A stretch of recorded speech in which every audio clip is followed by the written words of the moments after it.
नमस्कार दोस्तों, बराना study circle YouTube channel में आपका हार्दिक स्वागत है। आज हम राज्य सरकार पढ़ेंगे और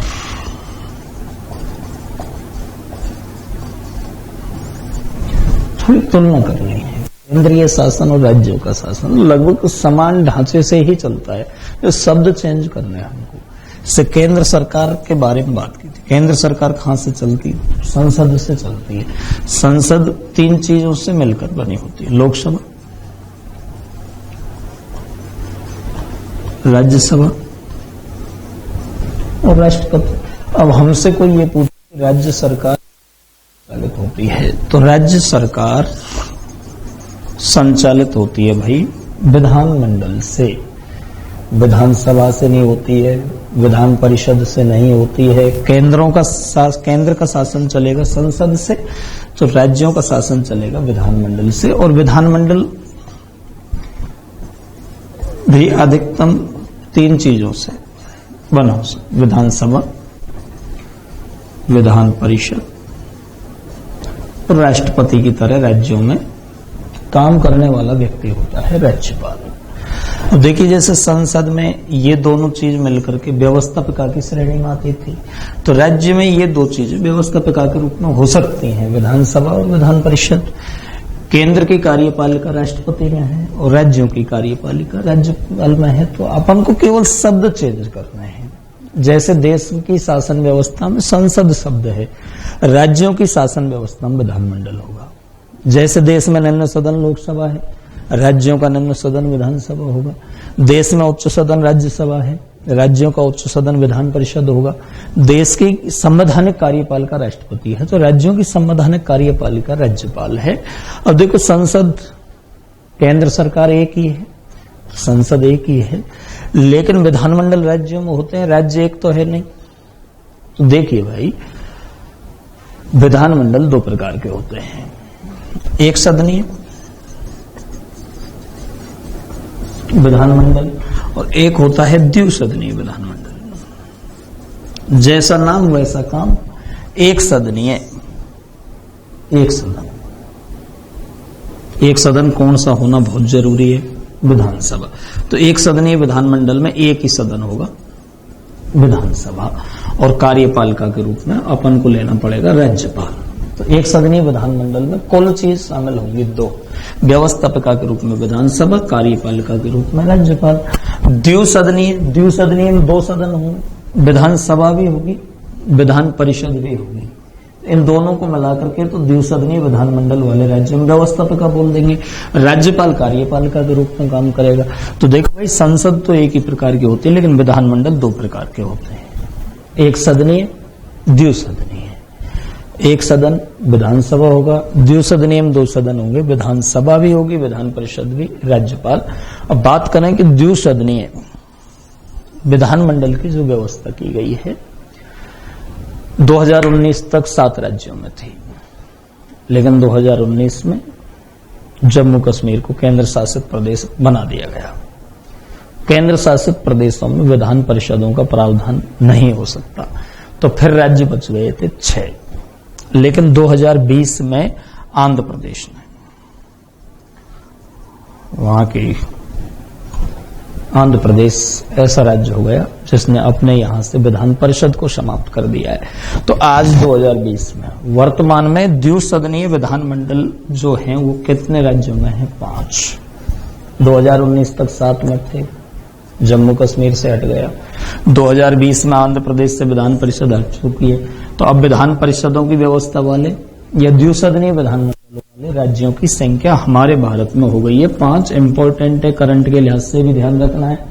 किस राज्य से हाल ही में विधान परिषद को समाप्त कर दिया गया? तो इसी वर्ष विधान परिषद को समाप्त कर दिया गया आंध्र प्रदेश से। 5 राज्य कौन कौन से बचे? तो तेलंगाना, यूपी, बिहार, महाराष्ट्र और कर्नाटक। ये 5 राज्य ऐसे हैं जिनमें वर्तमान में भी द्विसदनीय विधानमंडल है, वर्तमान में विधान परिषदों की स्थापना की गई है। तो ये तो राज्य सरकारों की बेसिक जानकारी हमने ली। विधानमंडल से चले, विधानमंडल दो प्रकार के होंगे, एक सदनीय, द्विसदनीय, एक सदनीय में एक सदन होगा विधानसभा, द्विसदनीय में 2 होंगे, विधानसभा भी, विधान परिषद भी, कार्यपालिका के रूप में राज्यपाल लेना पड़ेगा। वर्तमान में द्विसदनीय विधानमंडल की जो व्यवस्था है 5 ही राज्यों में है, तेलंगाना में है, यूपी, बिहार, महाराष्ट्र, कर्नाटक। अब पहले आप राज्यों की कार्यपालिका पढ़ेंगे और कार्यपालिका के रूप में हमको पढ़ना है राज्यपाल एज ए राष्ट्रपति। हमको सीखना जैसे केंद्र सरकार में राष्ट्रपति, उसी के समान राज्यों में राज्यपाल हो सकता है।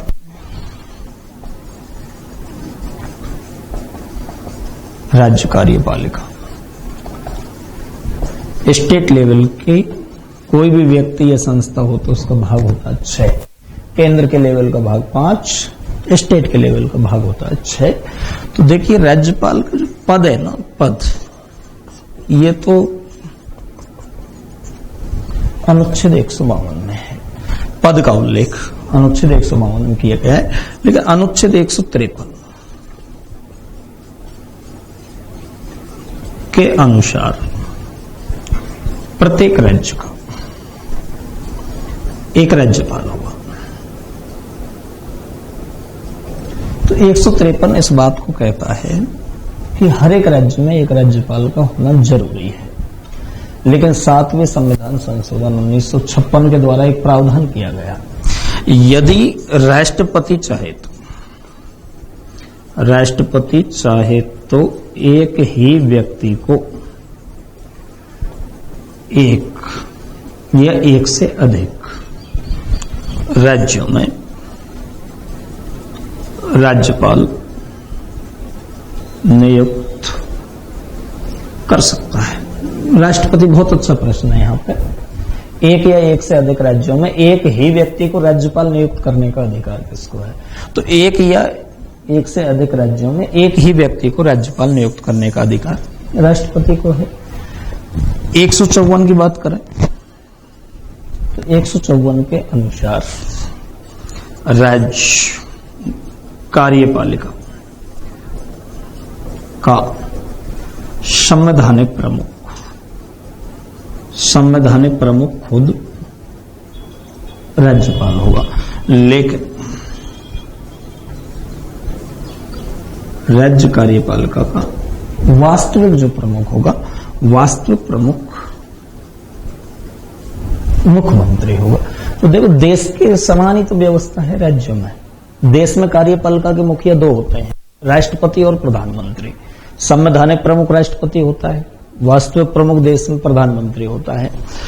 राज्यों में कार्यपालिका का संवैधानिक प्रमुख राज्यपाल होगा। अब राज्यों में प्रधानमंत्री तो होते नहीं, मुख्यमंत्री होते हैं, तो वास्तविक प्रमुख है मुख्यमंत्री होगा। 155 में इसकी नियुक्ति का जिक्र है। तो इसकी जो नियुक्ति है, राज्यपाल की नियुक्ति राष्ट्रपति करता है। किसके परामर्श से? प्रधानमंत्री। कभी विकल्पों में प्रधानमंत्री नहीं हो तो केंद्रीय मंत्री परिषद का मुखिया ही तो होता है प्रधानमंत्री। केंद्रीय मंत्री परिषद के परामर्श से। अब शुरुआत में ये व्यवस्था ये थी कि राज्यपालों की नियुक्ति के मामले में राष्ट्रपति राज्यों के मुख्यमंत्रियों से परामर्श कर लेता था, लेकिन केंद्र सरकार ने इस पावर को खुद तक ही सीमित रखा। वर्तमान में ऐसे उदाहरण नहीं देखे जाते हैं।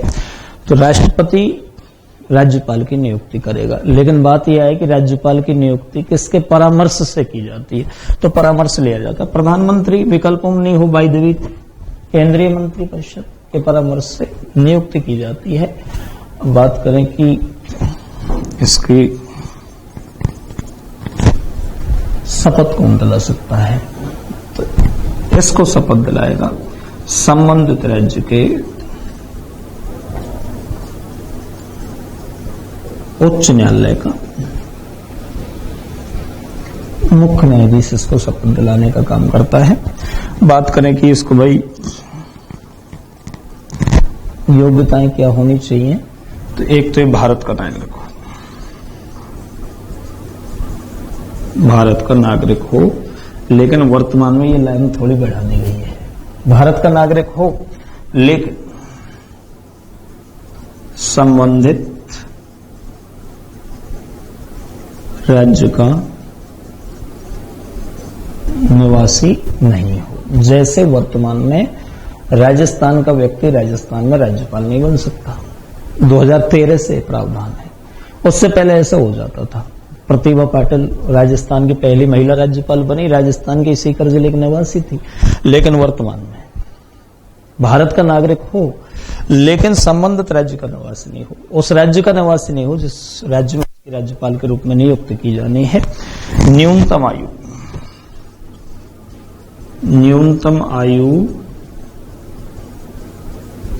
35 वर्ष पूर्ण कर ली हो। तो आप देख ले, पिछले वीडियोज में भी आपने देखा है ये 35 वर्ष का मैटर 3 प्रमुख पदों पर है।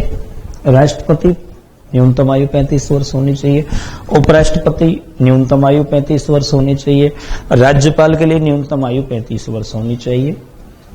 राज्य विधानमंडल के किसी भी सदन का सदस्य नहीं हो, ना तो विधानसभा का सदस्य हो, ना ही विधान परिषद का सदस्य हो,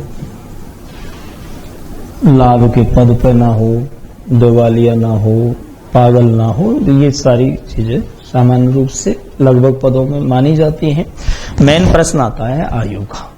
तो राज्यपाल के लिए न्यूनतम आयु है 35 वर्ष। राज्यपाल के कार्यकाल की बात करें,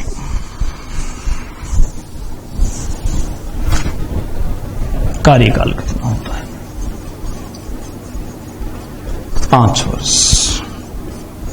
लेकिन वो केंद्र सरकार के प्रतिनिधि के रूप में राज्य में बैठा होता है, इसलिए सही कार्यकाल राष्ट्रपति के प्रसाद पर्यंत होता है। देखो विकल्पों में 5 वर्ष भी आ गया, राष्ट्रपति के प्रसाद पर्यंत भी आ गया, तो 5 वर्ष गलत करना पड़ेगा। इसका जो एकदम सही उत्तर है, राष्ट्रपति के प्रसाद पर्यंत राज्यपाल पद पर बने रह सकते हैं, विकल्पों में ना हो। 5 वर्ष पर गौर करें, कोई दिक्कत नहीं है। यदि वो त्याग पत्र देना चाहे तो दे सकता है, त्याग पत्र दे सकता है ये राष्ट्रपति को। और CGL में एक बार आया, निम्न में से जिसे हटाने का अधिकार संविधान में उल्लेखित नहीं है, राष्ट्रपति विकल्पों में था, तो उसका तो उल्लेख है, संसद महाभियोग के द्वारा उसे पद मुक्त कर सकती है। उपराष्ट्रपति का विकल्प भी था, राज्यसभा एक प्रस्ताव पारित कर दे तो उसे पद से हटना पड़ता है। लेकिन राज्यपाल को हटाने की प्रक्रिया का उल्लेख संविधान में उल्लेखित नहीं है, ये अपना त्याग पत्र सौंप सकता है। राष्ट्रपति के लिए बात करें राज्यपाल के वेतन की, लेकिन पिछले कुछ वेतनों पर भी गौर कर लें अपन। राष्ट्रपति का 5 लाख प्रति माह, उपराष्ट्रपति का 4 लाख प्रति माह, राज्यपालों का वर्तमान वेतन है 3.5 लाख।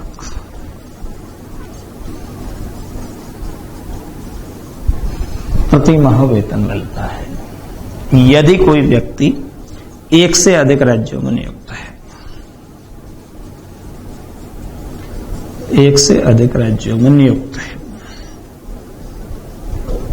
एक ऐसा व्यक्ति है जो वर्तमान में 4 राज्यों में राज्यपाल के पद पे है, तो ये नहीं कि वेतन को अपनी मर्जी से 4 गुना कर दें, इसके आनंद हो गए, अब तो 4 राज्यों में नौकरी लगी हुई है इसकी। किसी भी दशा में चाहे कितने ही राज्यों में नियुक्त हो कोई व्यक्ति, उसके वेतन पर कोई असर नहीं आएगा। उसका वेतन 3,50,000 रुपए प्रति माह से अधिक नहीं होगा। तो 1 से अधिक राज्यों में नियुक्त होने पर भी उसका वेतन अपरिवर्तनीय रहता है, कोई परिवर्तन उसमें नहीं होता है। अगले बिंदु पर गौर करें, यदि कोई व्यक्ति 1 से अधिक राज्यों में नियुक्त है तो क्या उसका वेतन 4 राज्यों से लिया जाएगा? बिल्कुल, लेकिन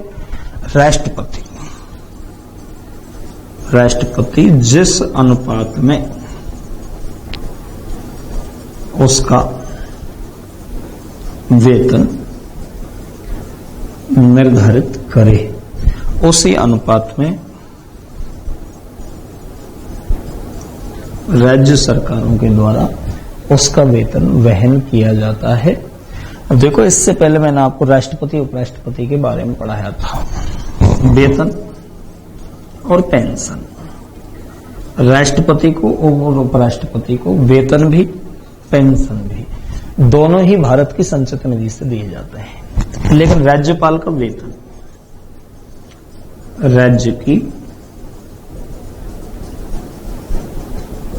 संचित निधि से दिया जाता है। पेंशन का विशेष ध्यान रखना है, पेंशन का विशेष ध्यान रखना है। पेंशन राज्यपालों को भारत की संचित निधि से दी जाती है। देखो, राष्ट्रपति और उपराष्ट्रपति के वेतन और पेंशन एक ही जगह से लिए जाते हैं, दोनों एक ही जगह से तो आते हैं, भारत से। लेकिन यह सिस्टम दोनों चीजों का अलग अलग जगह से है। राज्यपाल राज्य की सेवा में रहता है, वेतन उसको राज्य को देना ही पड़ता है। लेकिन आप देखिए, राज्यपाल की नियुक्ति करता है राष्ट्रपति, किसके परामर्श से करता है? प्रधानमंत्री। तो राष्ट्रपति प्रधानमंत्री नियुक्ति कर रहे हैं तो भारत सरकार ही तो उसकी नियुक्ति कर रही है। इसलिए जब ये सेवानिवृत्त हो जाता है तो इसकी पेंशन भारत की संचित निधि से दी जाती है। ऐसा सिस्टम मुख्य रूप से दो जगह पे है, एक तो राज्यपाल और एक उच्च न्यायालय में जो जज होते हैं, हाई कोर्टों में जितने भी जज बैठे हैं, उनके वेतन राज्य की संचित निधि से दिए जाते हैं और इनकी पेंशन भारत की संचित निधि से प्रदान की जाती है। अब राज्यपाल की शक्तियों पर गौर करें तो अपन सेम राष्ट्रपति की तरह ही इसको शक्ति प्राप्त है। राष्ट्रपति की शक्तियों का अध्ययन आपने किया, वो सीखी हुई है, तो इनको सीखने में बिल्कुल कोई दिक्कत नहीं है, केवल शब्द चेंज होंगे। शक्तियां लगभग समान दी गई हैं। जैसे नियुक्ति की बात करें,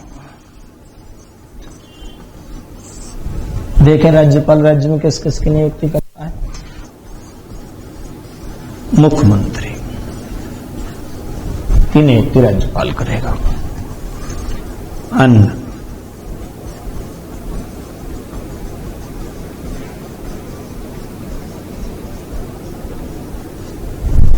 राज्य सरकार के मंत्री।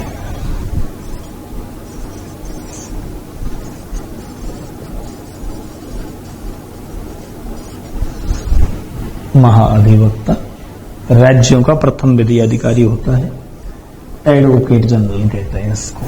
केंद्र में इसके समान महान्यायवादी अटॉर्नी जनरल होता है। एक महालेखाकार,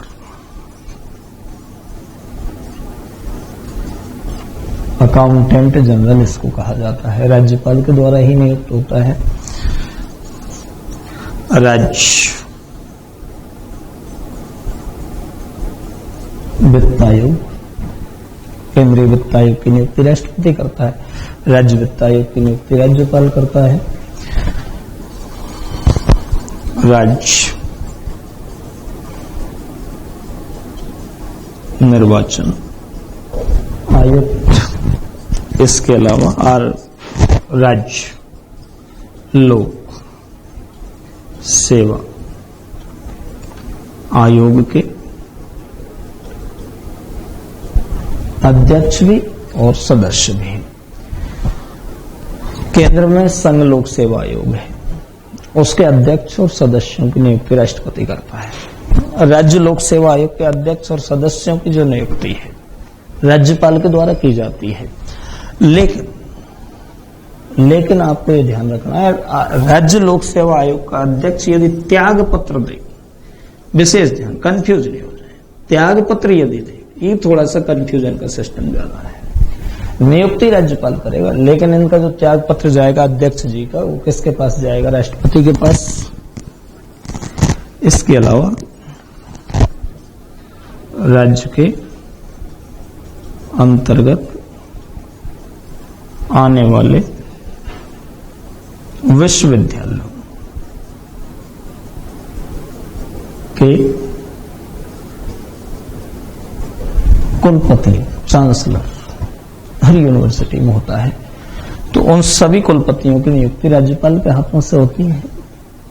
लेकिन यदि सेंट्रल यूनिवर्सिटी है, केंद्रीय विश्वविद्यालय है, तो उनके कुलपति की नियुक्ति राज्यपाल नहीं करेगा। बाकी अगर जितनी भी यूनिवर्सिटी है उनके सबके कुलपतियों की नियुक्ति राज्यपाल के द्वारा की जाती है। अब अपन एक प्रश्न आता है कि राज्य के सभी विश्वविद्यालयों का कुल अधिपति कौन होता है? कुल अधिपति से मतलब सब कुलपतियों के ऊपर हेड। कुल अधिक हिंदी का उपसर्ग है, मतलब होता है ऊपर। तो कुल अधिपति के रूप में स्वम और स्वम कौन कार्य करता है? राज्यपाल। तो देखिए, हमें प्रश्न में किसी एक पद को दे दिया जाता है, राज्य के अंतर्गत आने वाले विश्वविद्यालयों के कुलपतियों की नियुक्ति करता है, तो हमको उत्तर में राज्यपाल लेकर के आना है। राज्य वित्त आयोग को नियुक्त करता है, उत्तर राज्यपाल में लाना है।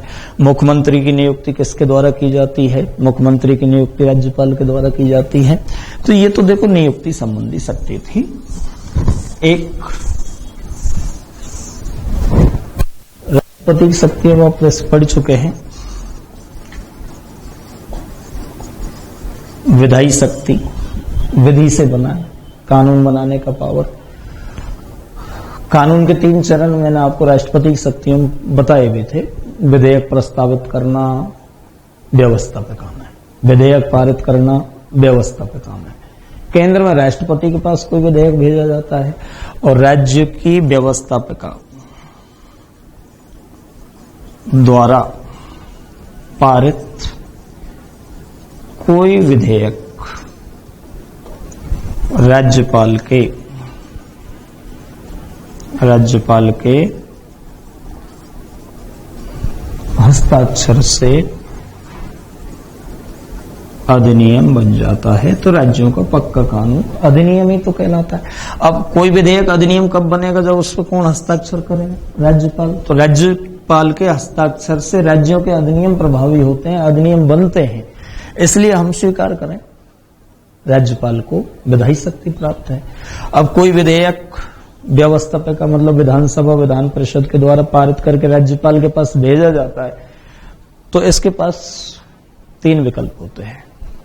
हस्ताक्षर कर दे, पुनर्विचार के लिए लौटा दे, वापस व्यवस्थापक हम भेज दे, लेकिन एक ही बार भेज सकता है। तीसरा जो विकल्प होता है, राष्ट्रपति का विचार जानने के लिए आरक्षित कर दे। तो जेबी वीटो नाम की शक्ति यहां पे इसको प्राप्त नहीं है। तीसरे विकल्प के रूप में इसके पास एक शक्ति है कि ये राष्ट्रपति का विचार जानने के लिए किसी विधेयक को आरक्षित कर सकता है। विधायी शक्ति हो गई, नियुक्ति संबंधी शक्ति हो गई। इसको एक शक्ति न्यायिक भी दी गई है अनुच्छेद 161 में, 161 में समाधान वाली शक्ति है। ये राज्य कानून में सबसे बड़ा न्यायालय है उच्च। राज्य कानून के किसी फैसले के विरुद्ध अपील सुन सकता है, लेकिन मृत्युदंड के मामले में नहीं सुन सकता है, क्योंकि उस मामले में सुनने की शक्ति राष्ट्रपति को दी गई है।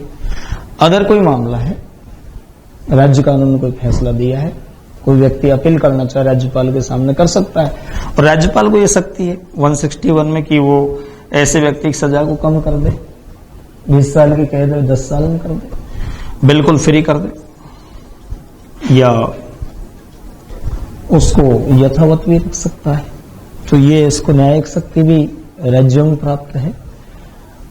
राज्यपाल की स्वविवेकी शक्ति भी, यदि विधानसभा चुनाव में समान बहुमत की स्थिति आ जाती है, तो ऐसे समय पर राज्यपाल को स्वविवेकी शक्ति प्राप्त हो जाती है। वह किसी भी दल के नेता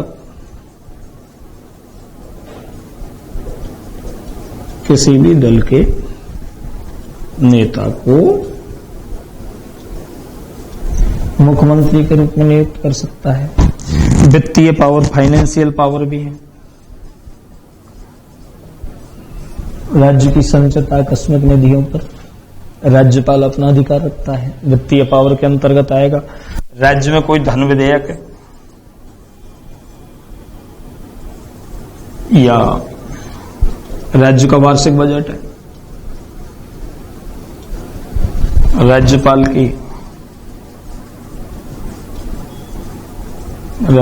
की पूर्व अनुमति से ही